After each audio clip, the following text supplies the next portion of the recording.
Hi, I'm Meta Spencer. and today let's go to Norway. I haven't been to Norway in quite a while, especially I haven't been to the northern part of Norway. And but we have some fun today.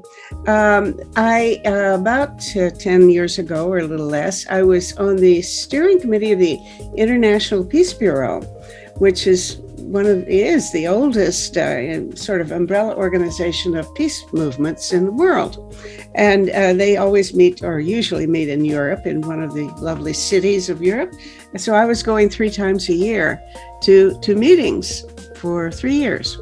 And the organization then was headed by two co-presidents, a man and a woman. The woman was named Ingeborg Brienes. She was a Norwegian lady.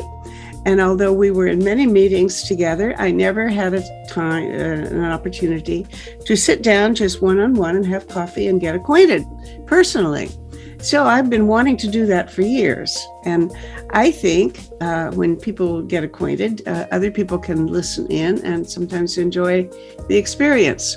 So today I'm going to have my opportunity to have my cup of coffee with Ingeborg. Good morning, Ingeborg Brienes. Yes, for me it would be to say good afternoon to you, Meta. Oh, Nice to see you. that's true. It's late afternoon, I guess, where you, isn't it? Yes. Right. And I lose track of that. But anyway, we will have our cup of coffee together. I Yeah. should say, very good. Mine is a brown cup there. I should say a bit about you. You were not only the co-president of the International Peace Bureau when I first met you, but you had already been an important director of UNESCO, and you were, I think, a red hot feminist. I mean, a lot of your work had to do with looking at the role of women in peace building, right? So I haven't devoted that much of my attention to women in particular. So that's one of the things that we want to talk about. But I mostly am just interested in what you've been doing. I hear you've been working on a book. And so we can talk about that. And we can also talk about current world affairs, because we're right in the middle of a horrible crisis, which is, I think, calling into question the arrangements that we've had since the end of World War II for the norms of international civility, because people are violating them right, left, and center and getting away with it. So we're on the brink of what may be a real war in Europe. And I can't imagine that we'll have our conversation today without paying some attention about that. So, Ingeborg, why don't you tell me what's on your mind, and let's see where to go with this. Well, Meta, first and foremost, I totally agree with you. We cannot talk about peace without paying attention to what is happening in Ukraine. Yeah. And for us who have been working on peace issues, trying to solve problems through a dialogue, discussion, culture of peace, it is a very sad moment in history. So most of my time in UNESCO, or the first years I spent on as director of women and gender issues. But then I was given the position as director of the Women and the Culture of Peace program, which was a very important program to which we encouraged the very strong and dynamic and courageous women around the world, as well as we could with the small resources that UNESCO had, but for them to network better, which you are doing wonderfully these days, Meta, because they had all the solutions to how conflict should be solved without using weapons, without wars. And going back to Bertha von Suttner, you remember, the one who inspired Alfred Nobel to make a prize for peace defenders.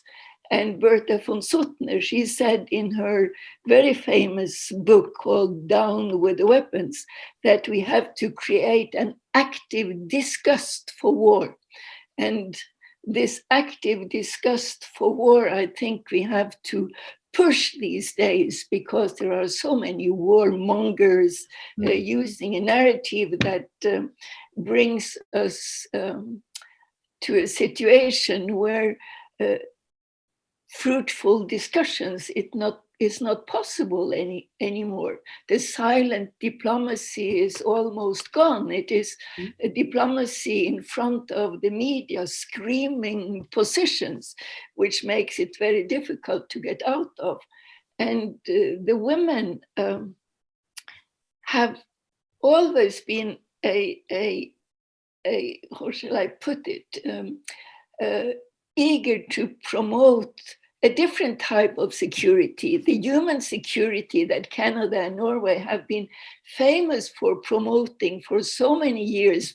Maybe we are forgetting it now, but anyway, the human security as opposed to militarized security is what women, as I have met them, the feminist women who have been frontrunners in the peace movement, have been working for. And all these brilliant, courageous women are, of course, extremely disappointed these days that we are not having a proper voice. We are not being heard. The guys that are putting each other in corners and saying, you are the bad guys and we are the good guys, and we are different from you and your thinking is not valid, etc. This very strong push to demonize almost each other is taking us where we are now, on the brink of a war in Europe. So on my mind is, how can we manage to bring the culture of peace vision up again, which was a vision that was developed by UNESCO in the 1980s, 1990s, and where we very proudly managed to get the UN decide that the year 2000, a very symbolic year entering a new millennium, should be the International Year for a Culture of Peace. And we were not so naive as thinking that 1 year would bring us the culture of peace. So it was to be followed by a decade for a culture of peace and nonviolence for the children of the world. And a plan of action was made with 8 pillars indicating how we could build this culture of peace through education, to social and economic developments, through human rights, through democracy, through demilitarization, to tolerance, solidarity, and peace building, and of course communication, free flow of knowledge and ideas. And this book of mine that you're talking about is a book that I've been working on for far too long, but it is actually with the editor now. Hopefully it will be accepted in its final form. But in this book, I've tried to analyze what UNESCO and the UN did for a culture of peace around the year from the 90s, or after that the Cold War was over and the wall fell down, and there was an opening in international understanding that we all of a sudden could have a peace dividend, use less on war and the war machinery and more to meet the needs and the interest and the desires of people. Excuse me, your book is about a particular period of that development when you were working in UNESCO. Is that right? What years are we talking about? And was there a particular phase? I hadn't thought about it this way, that there would have been a particular period when the work on the culture of peace was at its height. And maybe, I guess it's true, it's not maybe as, well, at least we don't notice it as much today. Are you focusing on one decade or what? I have a very broad approach or attempt for a holistic approach, but the first part is to describe what we thought, what was the vision of a culture of peace, what did we do, what did we manage, what did we not manage. And of course, the 11th September 2001 was a changing in the international scenery. So when we from 1889, when the wall crumbled, had an opening for peaceful relations, it was shut down, so to say, after the 11th September, when we started the war on terror, and where resources and thinking has been geared in that direction. So this window of opportunity, I would say, was from 1889 until 2001. Mm-hmm. And the plan of action for the culture of peace, of course, was not implemented as we wanted it to be, because the interests of member states were not there anymore. And the visionary Director General, Federico Mayor, left, and a new Director General of UNESCO paid much, much less attention to the cultural peace. So anyway, in this book, the first part is what we did, what we managed, mm-hmm. And what we didn't manage and why. Mm-hmm. And the second part, there are three parts. The second part is an attempt to describe the threats to us, humanity, and the planet these days, looking at the real crisis, the environmental and climate crisis, mm-hmm. the inequality with the huge difference between the haves and the have-nots, and also the nuclear threat that is getting more acute with the small, so-called usable nukes, which they speak about being able to use, and with satellite systems that go much faster, so it's more difficult to protect yourself against it. And there is a build-up, both from the US and Russia, of nuclear weapons. So I would say there are these three big threats: the climate and environment, inequality, and nuclear. Adding to that, making it worse, is of course the pandemic that we have all been suffering from. So it is so incredible that we continue to spend more money on the military system, when the military system cannot help us with any of the real threats that we stand in front of. So we need this money for survival, for survival of humanity and survival of the. And you know what's happening right now is such another addition to the tragedy you've already alluded to, which is that, you know, here, this war in Europe is going to distract our attention even more from the things that we so urgently need to address: climate change, et cetera.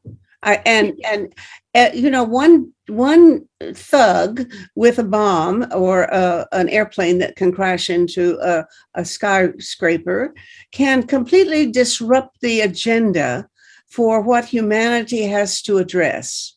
You know, running into you've mentioned that September 11th was the event that really wrecked the plans for a culture of peace. And right now, we think we're getting over the COVID epidemic, but what's coming along instead is a new war.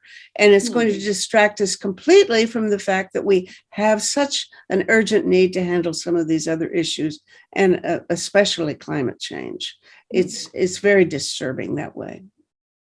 It is disturbing, and we actually are searching for the good strategies. How can we manage to have the peace people be heard? The last part, now I'm finishing with this book thinking, the last part is to see, having acknowledged the vision and the program and the achievements of the cultural peace as developed by UNESCO and UN, having described the dangers and difficulties that we are confronting in the world today, the question is then, what can we bring out from the cultural peace thinking that is relevant in the situation today?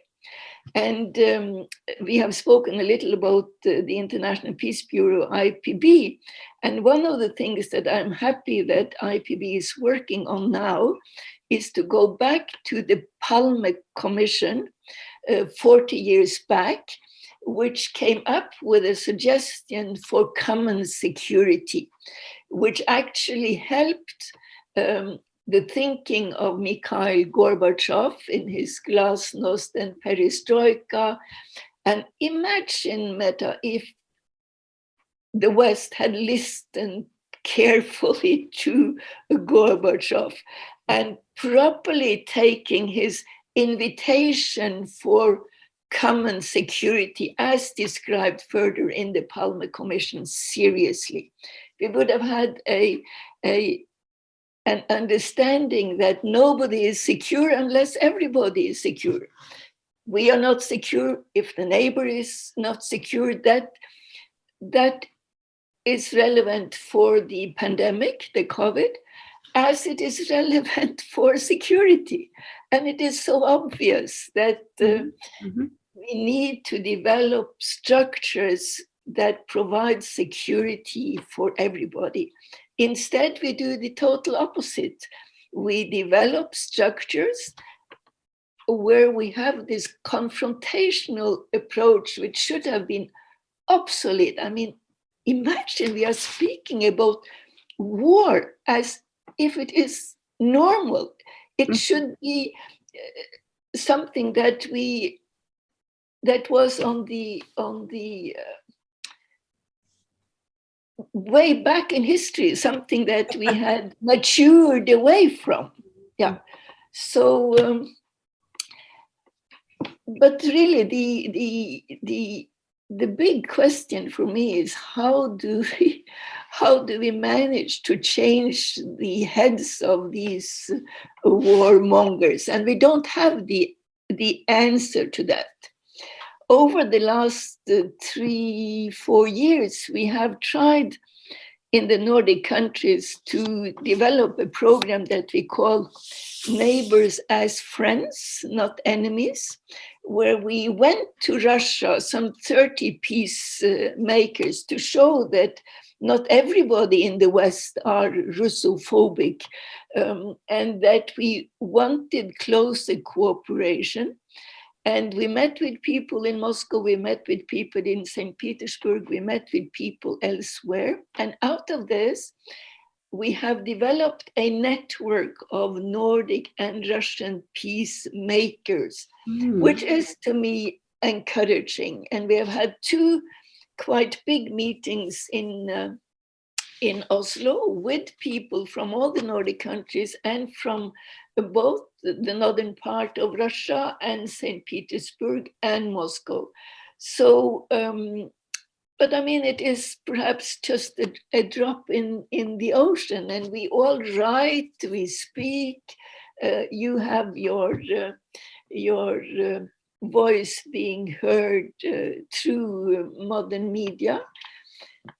And we all try, but it is not good enough. It's not good enough. Right. We are failing to achieve what we want to achieve. Yeah, I think we have to. Well, you know that the current dilemma is exactly something that we don't like to think about because I don't have an answer.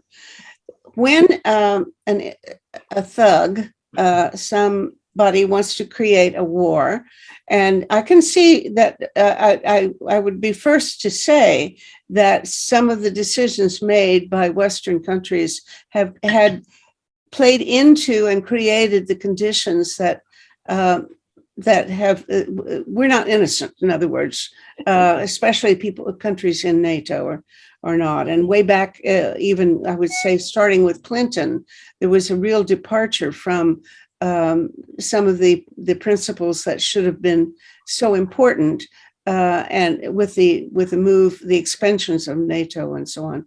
So I would say that there's room for blame everywhere, but right now the crisis is being precipitated by sort of one guy who wants a war, and as I understand it, the public in Russia does not support a war, and they can't stop it.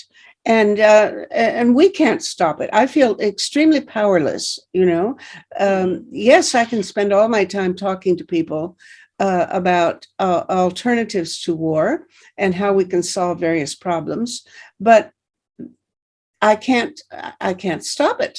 And that's what we need, is to think in terms of what kinds of mechanisms might be possible to prevent anybody who wants to resort to violence on a massive scale from being able to do so. Well, after the last World War, we had an answer to that question. We established the United Nations, and we have a pact which everybody has agreed to. But of course, the big powers who left the League of Nations when they felt they didn't have sufficient power, will also threaten to leave UN unless they have some special rules for them. And it is, of course, when we have a Security Council with the biggest nuclear powers and the biggest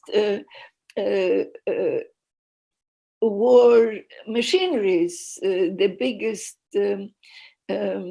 military industry and the biggest dealers, then the UN is not able to give the security that we would like to have.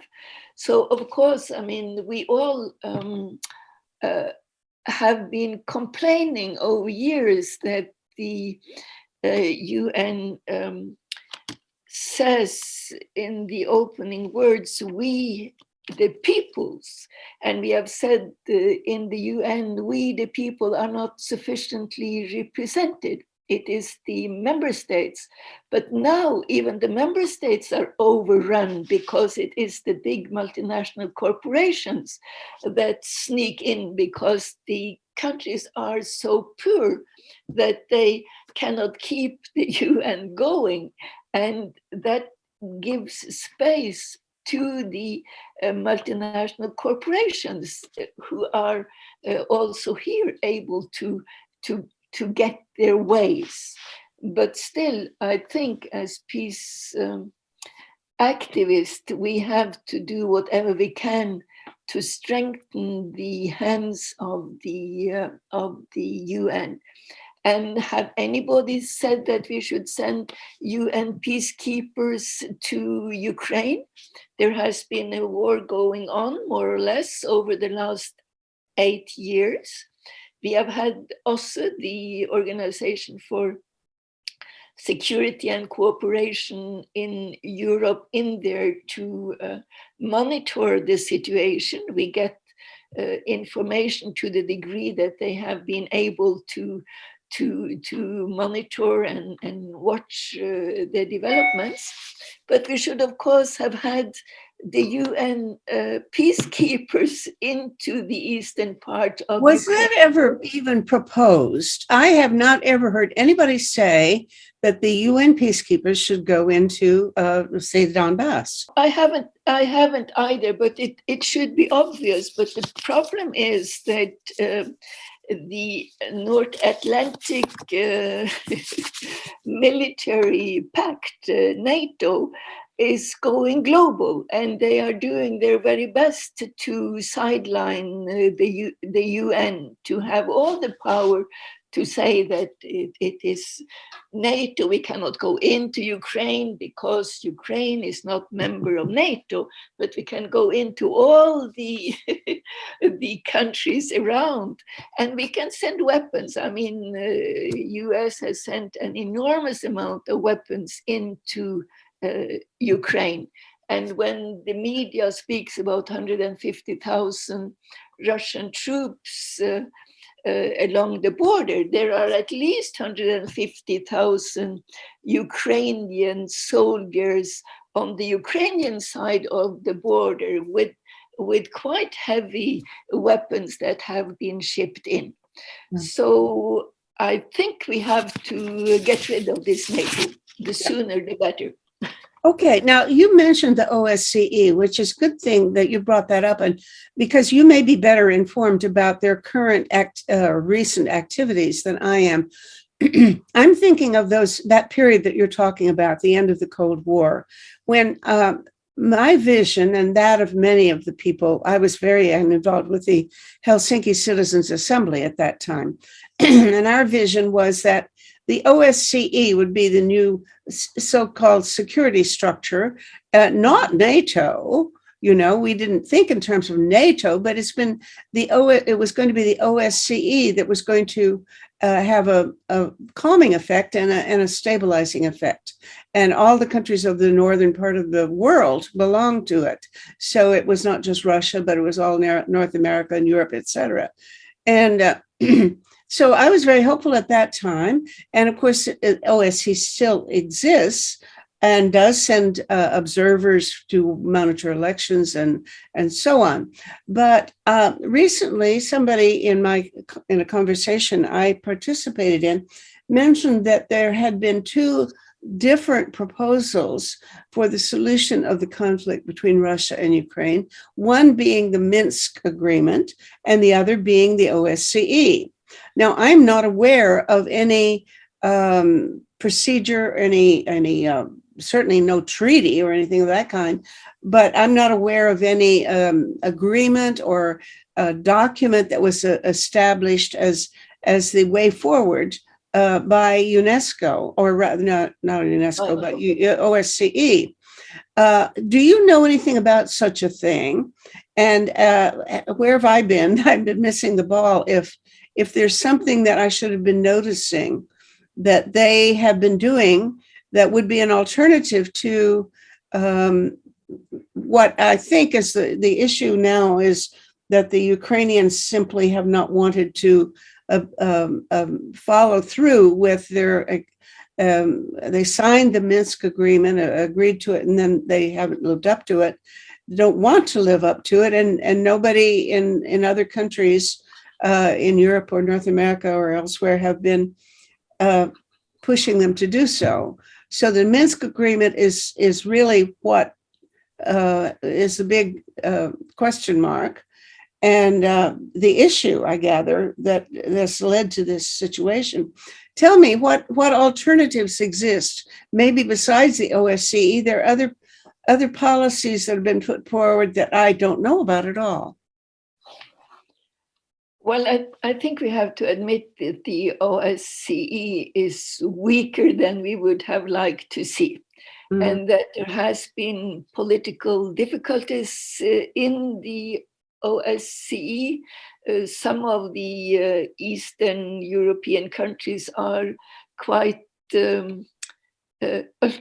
conservative, if you like, or reactionary for the time being. But there are plans for a new big OSCE meeting, but in 2.5 years in Finland, and they are suggesting to meet in Helsingfors in order to strengthen the ground value, so to say, of the OSCE. So I don't think we will see in a short-term basis a help for Ukraine, except for the fact that they try to monitor the situation. And there has been, over the last 2-3 days, some press releases coming from OSCE asking for calm and reflection around the situation. What has been proposed for Ukraine, which they have not accepted and which the West seems not to want them to accept either, is neutrality, non-alliance. Unfortunately, the Norwegian Secretary General of NATO, Stoltenberg, has said that NATO would facilitate the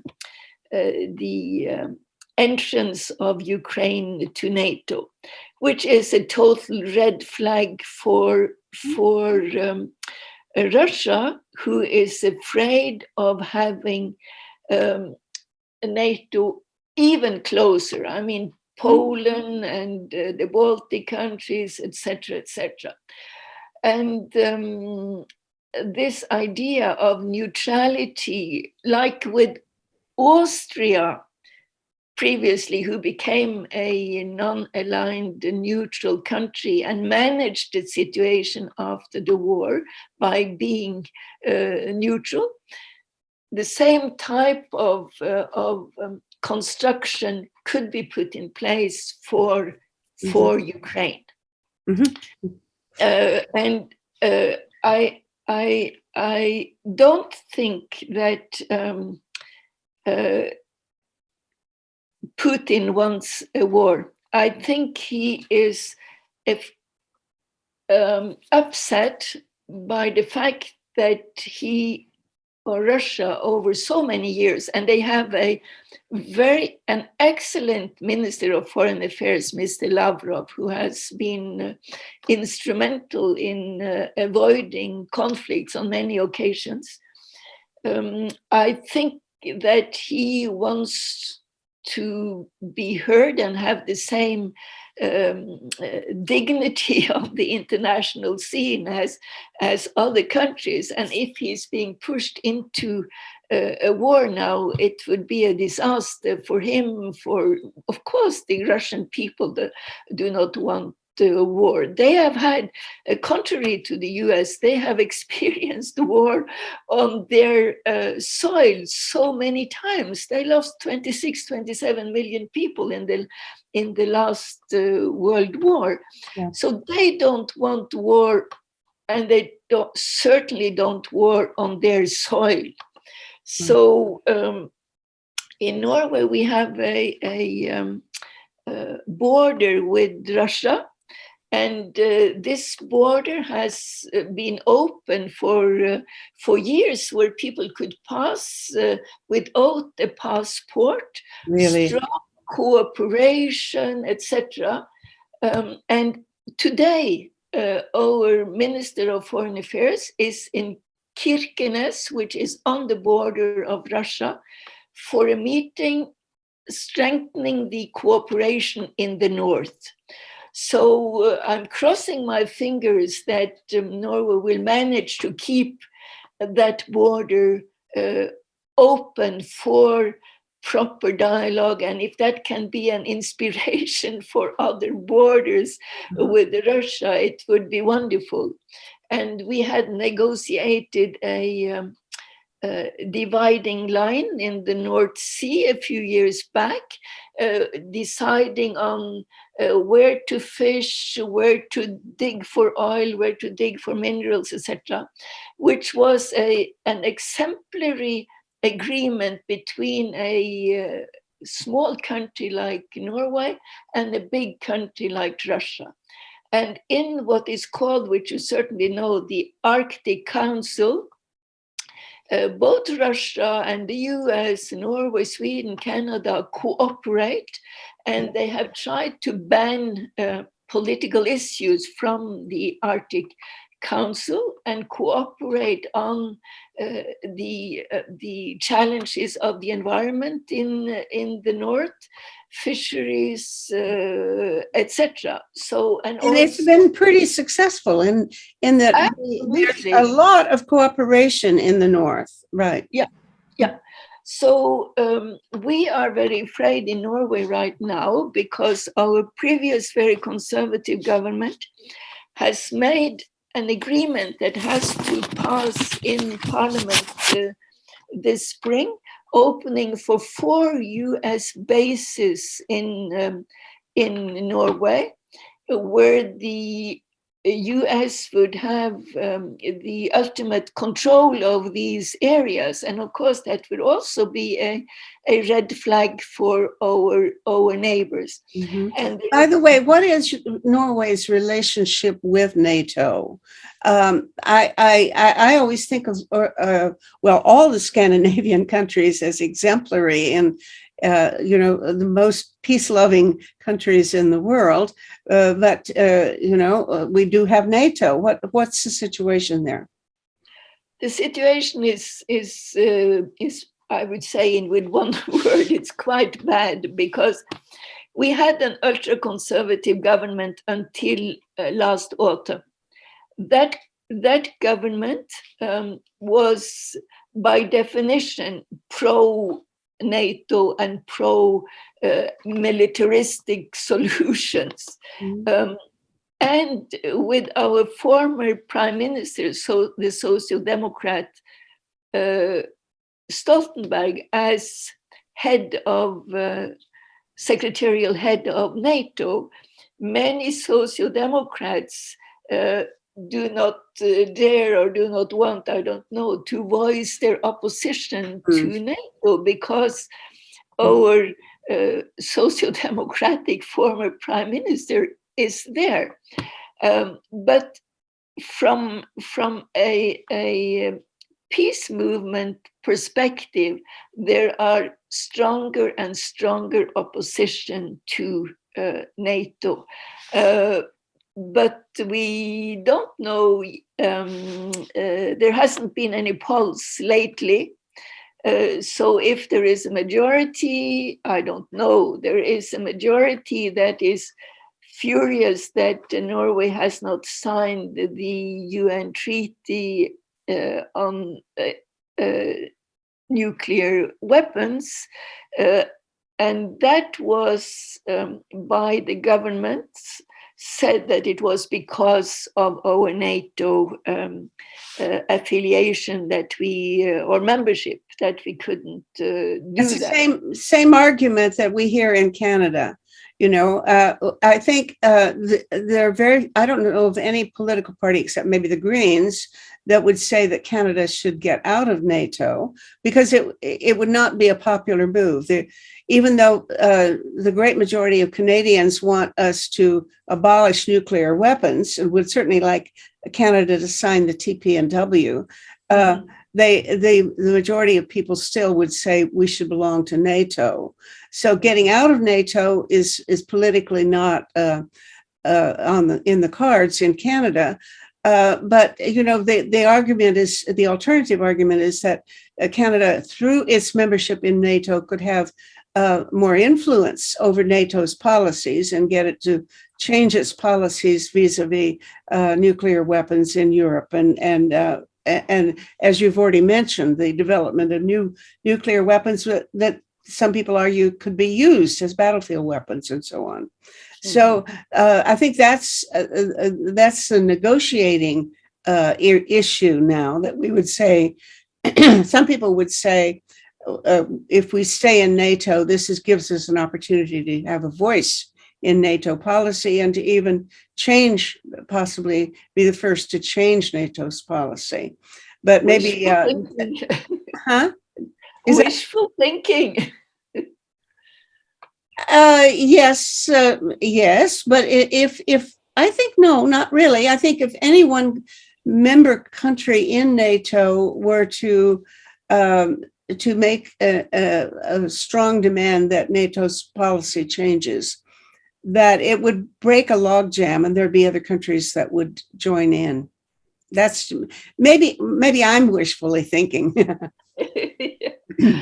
Well, the problem is that it is not a North Atlantic alliance Right. for defense anymore. It is a worldwide war machinery. So, I mean, let us go to Afghanistan, 20 years of misery. Let us go to Libya, to Syria.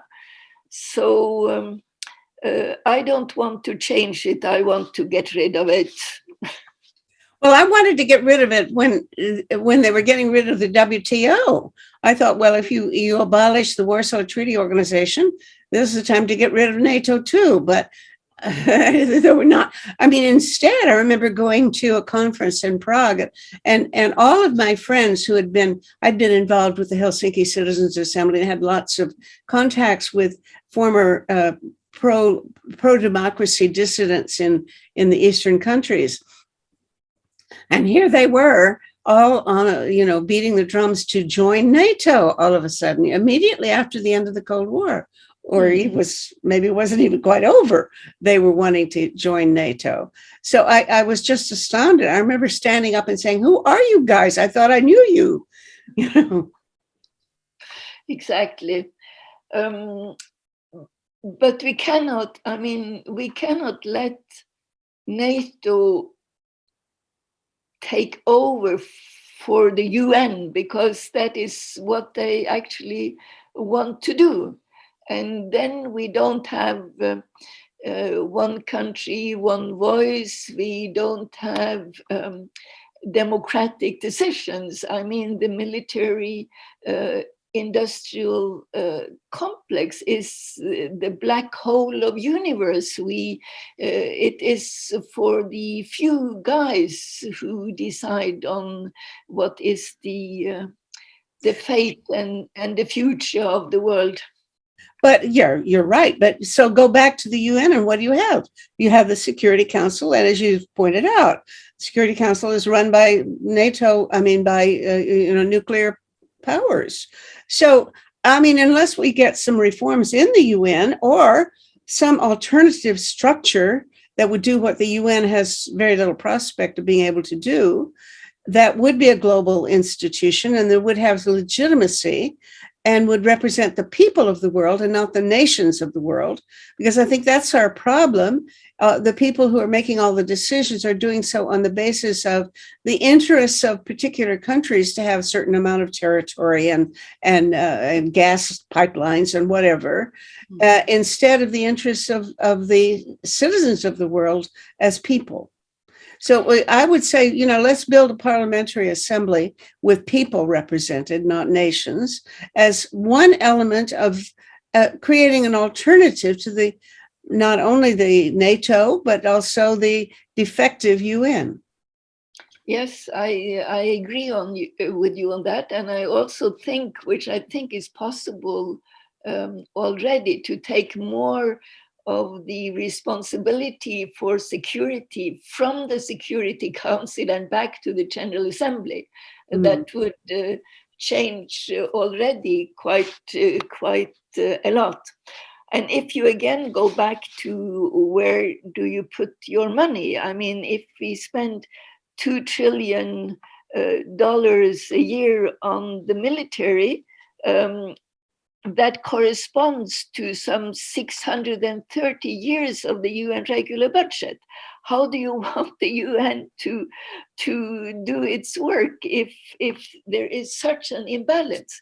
Take 8 days of the military budgets and you can provide 12 years free quality education to every child on earth. I mean, it is pure madness the way that we spend our resources. So get us out of of the military machinery. It makes the environment worse. It takes the resources that we need for the people, for the UN to do its work. I mean, okay, now you've said something that I'd like to explore, because it's an interesting notion. Take the security decision making, some of it out of the Security Council and put it back in the General Assembly. That's an interesting proposal and kind of a novel one from my point of view. How would you do that? And what would work? I mean, would it really change things? Would the General Assembly, I know that they often take policy decisions, for example, vis-a-vis Palestine, they take a position that would never be matched by any of the major countries, or at least probably wouldn't.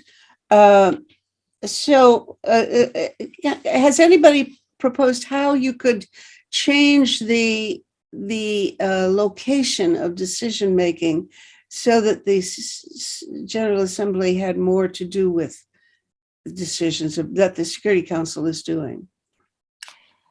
As far as I read the UN Pact, it is the General Assembly who is responsible for security, but they give the right to the Security Council to act on their behalf. So I think we don't need to change the statutes in order for the General Assembly to take more of the decisions relating to security in the world. But there might, I'm not a lawyer, so I'm not sure, but it might be only an interpretation of paragraph 33 and the different paragraphs that relates to the responsibility of the Security Council. And the Security Council have different committees, and the first committee deals with security issues. They could easily, as perhaps an optimistic view, take more of that responsibility. The difficulty, I don't think, lies in taking over more responsibility. I don't think it is a legal matter mainly, but I think it is the big powers that would refuse, the powers that today are sitting in the Security Council. And as far as I understand history, the League of Nations broke down because the big powers didn't feel that they got their way, so to say, like the US has done with the UNESCO at least 3 times. They say, you, the majority, you oppose us, we don't want to be there, we withdraw, and we withdraw equally our money. And that might be a threat, but maybe we should have a poorer UN, but without the big powers dominating so strongly as they are allowed to do today. I think we need to reflect more on this. Okay, well, that's something to think about as a strategy or a goal, is to change the power system within the UN. Another thing that would be related, I think, is you mentioned the notion of peacekeepers, sending real peacekeepers. I mean, Russia is saying they're sending peacekeepers, like fun, those are peacekeepers, to the Donbass. And what really, you mentioned the idea of why haven't we sent UN peacekeepers? Nobody's even proposed that. Well, for one thing, sending peacekeepers is a very complicated thing. It takes a long time to mobilize a unit to go to a hot zone. And I think if the UN needs something like a rapid peace service, because it wouldn't be even predominantly military, but it would include peacekeepers that could be armed, but it should have mediators and all kinds of social workers and people of that kind to go into an area where there is tension. And for heaven's sake, that, the Donbass would be the exact place where we should have had peacekeepers there for the last 8 years. And right now they should be thinking about it. Why, you're the first person who's even brought it up. And I think go with that. Rah, rah, rah. I'm in favor of Ingeborg's new idea. Yeah. Let me say something about the so-called peacekeepers that Putin intends to send into Donbass.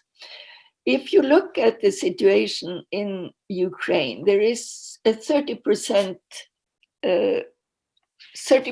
Russian population there in the eastern part. When we in 2014 got a change of government in Kiev, with his master's voice being quite strong on the establishment of that government, one of the first things they did was to disregard this minority of 30%. They were not allowed to use Russian in school. They were not allowed to have Russian radio and television programs, etc. So it is a minority issue also. And you can understand when there is a shelling of this minority that a country like Russia is in a huge dilemma, what to do with these several thousand Russians who are in a dire situation in the neighboring country. So as for now, I prefer to think that the intention is to protect this Russian minority. But as you said, like I said, we need the real UN peacekeepers in there. So thank you for agreeing to that suggestion. Yeah. You also mentioned something that has been on my mind, and I've heard, I'm not the only one, because every time I have a talk show, somebody brings up the idea of creating, having a Ukraine and perhaps some of the other countries in the region become neutral states. And you mentioned the similarities, say, to Austria, and of course there's Finland. I think that's always, the question is why didn't they do that in the first place? And it's still a good idea. Tomorrow, I'll be having another talk show at this hour with some people who are promoting what have been for a number of years, been promoting something they call zones of peace. And they want to put it as a plan for the South Caucasus and Ukraine. I don't know what countries they're talking about, but we'll find out tomorrow. People from George Mason University, I think there are a couple of books that have been written about the idea. And they're calling it zones of peace. And I said, well, you mean really neutral states? And they say it's more than that. So I'm going to find out exactly what they mean by a zone of peace.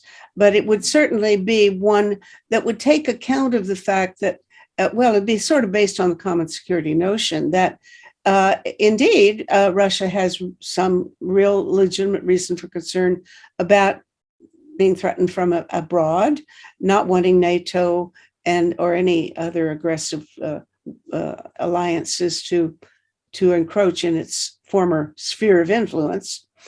And of course, those countries, the breakaway countries, the former Soviet states in Eastern Europe, also have their own concerns, which is the whole source of the problem. Everybody's scared of everybody else, and the idea of creating a zone of peace would be one in which we would simply take the weapons away and create a buffer zone where there would not be any reason for aggression.